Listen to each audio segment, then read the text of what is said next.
It's a tussle that turns ugly now and then. The tussle is between those who feel freedom of expression should be absolute. A painter should be free to paint what he wants, a writer should be free to write what he wants without any fear, and those who feel freedom of expression cannot be absolute and should come with certain riders. In the studio, I'm joined by Shachi Mohta and Megha Kabra, and Shachi feels that right to express yourself should be absolute in nature. Shachi, why do you feel that? Since it's a freedom that's guaranteed by the Constitution and there's a provision for it, and that's how we've been brought up to believe that we're free to express and we're free to say how we feel, I feel like curtailing that in certain ways and in certain aspects could be problematic, because then that's taking away certain fundamental rights that we've been guaranteed. And especially, like you said, with writers and painters, with creativity, as a society, we also have a very elevated notion of art. We put art. The thing is that what happens then is that also, art reflects the society of its times, and it is a product of the society of its times. And what happens then if you're going to restrict the creation of art and its dissemination, the problem then that comes up is that are we leaving behind a distorted or warped idea of our times for posterity?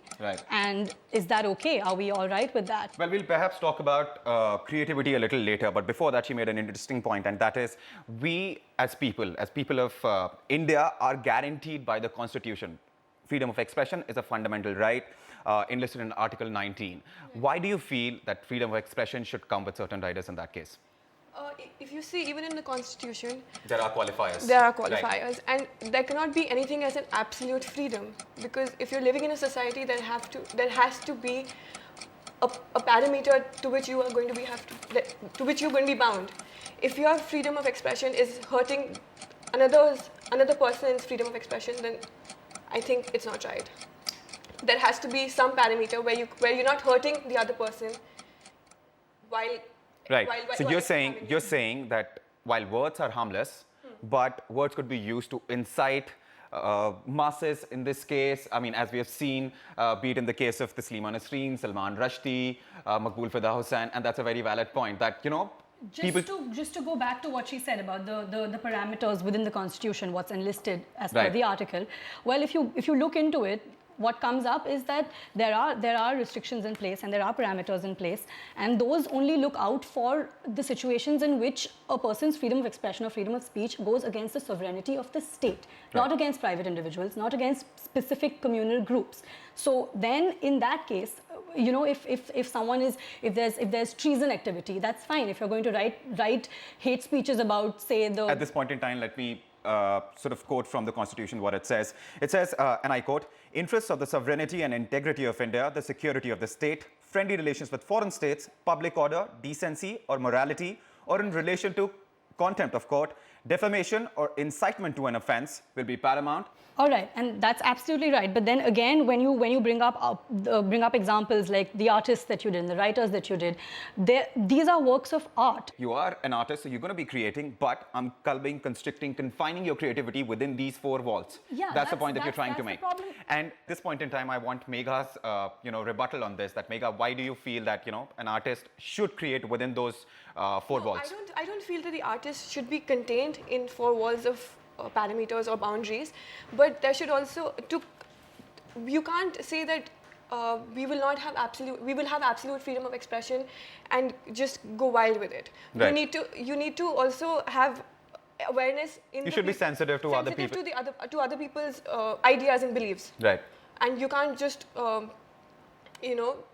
in the name of creative freedom do not run amok. And that's right. So, and which is a very valid point. While you're free to create as an artist what you want, paint the gods and goddesses that you want, write the books that you want, criticize the religions and the politics and politicians as to the extent that you might want, but beyond a point, words can hurt people. But then, in that case, I would move the other side of the argument to exercise their freedom of choice and not indulge in, maybe, or not engage in these works of art that they feel are, offensive to them or to their group or wherever they come from, because that's your freedom. That's your freedom to not look into something or to not look into something or not dwell on something that you feel is harmful. But to kind of at the end of the day, it's not. I would not speak for the artist, of course, but the way I look at it, when you read literature and when you look at art, it's done through the motive is to create a piece of art, not And to also incite. sometimes artists are anti-establishment and they're trying to express through their work, they're trying to criticize what's happening in the society, as you were saying that's earlier. exactly what I was saying at the beginning, that at the end of the day, if art is meant to reflect our society, then the true representation of society would not involve constraints and not involve these kind of parameters. Right. Unless it's a situation where it's going to The be kind of the situations was perhaps sort of, mentioned in the constitution. That's what I mean, yeah, exactly. Right. Agree, but when you look at it, India as a society, it is widespread with lots. We're of known religion, for our diversity. The diversity, the caste. So you have so many sensibilities getting together, coalescing in one country. It's so you have to take care of not sort of catering to every religion and every caste that comes along, but at least to the general sensibilities of the people of the nation.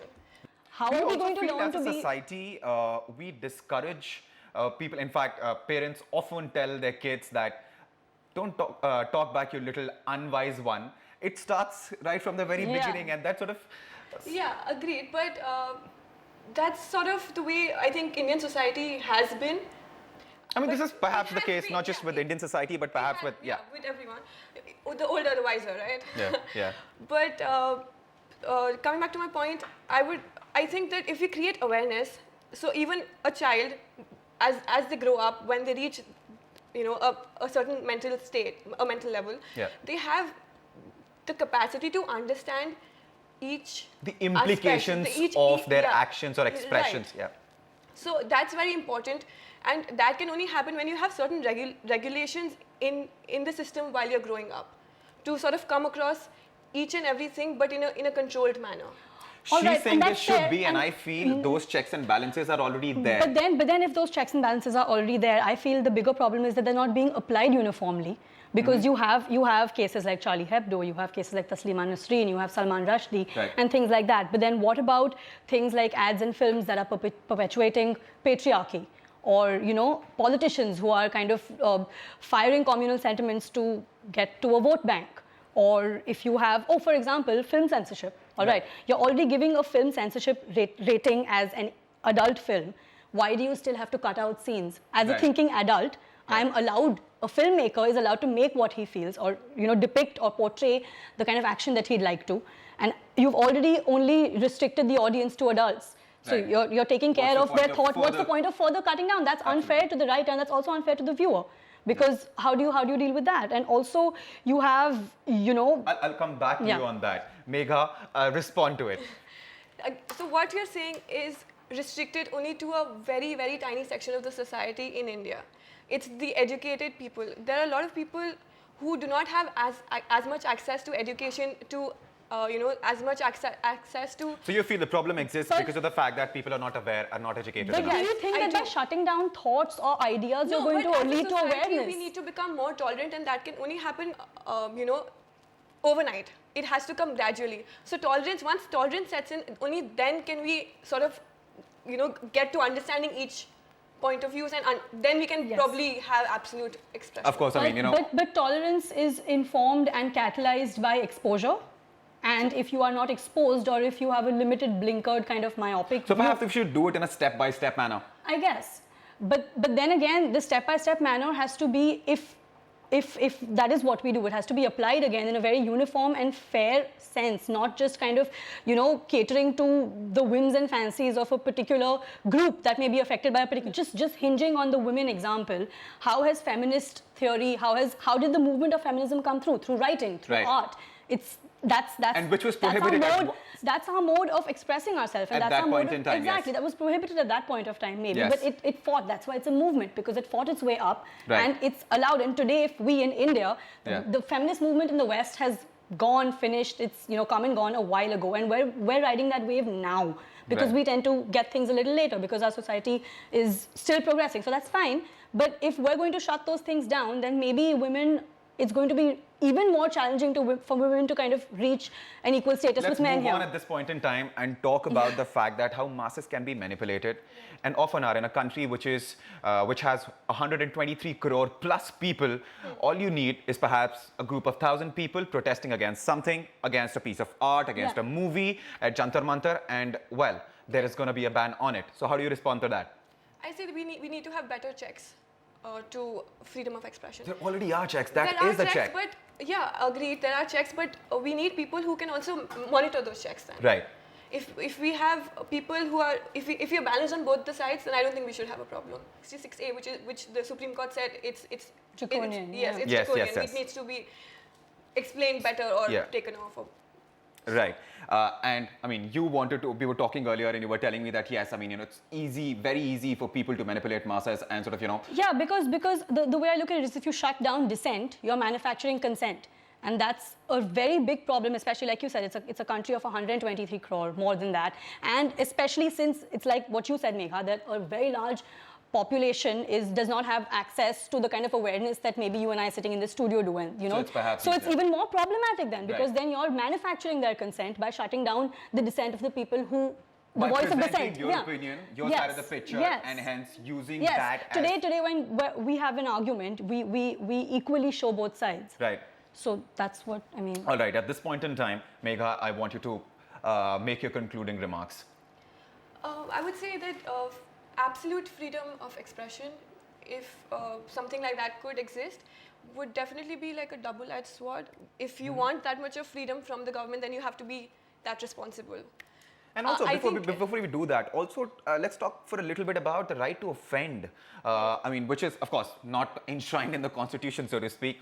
But often what happens is, I mean, your actions might offend me. Yeah. But that doesn't mean you're not free to do what you want, right? Right, but then again, if your morals are correct, then you wouldn't sort of offend me.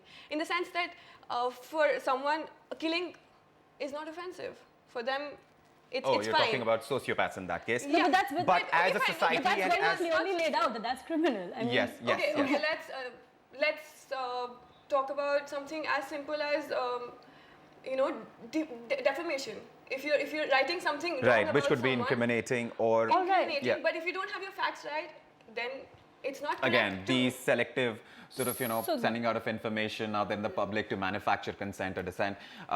Your concluding remarks at this point in time. Can I just Shafi? respond to? Please, can I, please, yeah, please, can I just respond? Take for example the AIB roast that happened recently. Everyone was really looking forward to it. It was a big deal, and everyone loves these comedians. They're a very established group, and all the people that were involved in a part of the roast, the people that were being made fun of or whatever, were involved, and they were there at the venue, enjoying, partaking in the fun. And then later on, a few days later, you have this big uproar that this is wrong, and where this is contributing to the moral decay of the masses or whatever. But why is that a problem? It's put up as a YouTube link. All you have to do is go and click on it. So you exercise your freedom of choice in viewing it. If you do not wish to view it, if you do not wish to experience moral decay, don't. Right. It's as simple as that. Why do you have to systematically get involved and shut it down? That's curtailing freedom of expression. And that's, I don't feel okay with that. Perhaps the reason that we don't have right to offend as, a right enshrined in the Constitution is also because of the fact that it's a reflection of the state of society at this point in time. Yeah. Perhaps maybe in future we might have that. On that note, we will conclude this debate, but you don't go anywhere as there's a lot more coming up on the other side.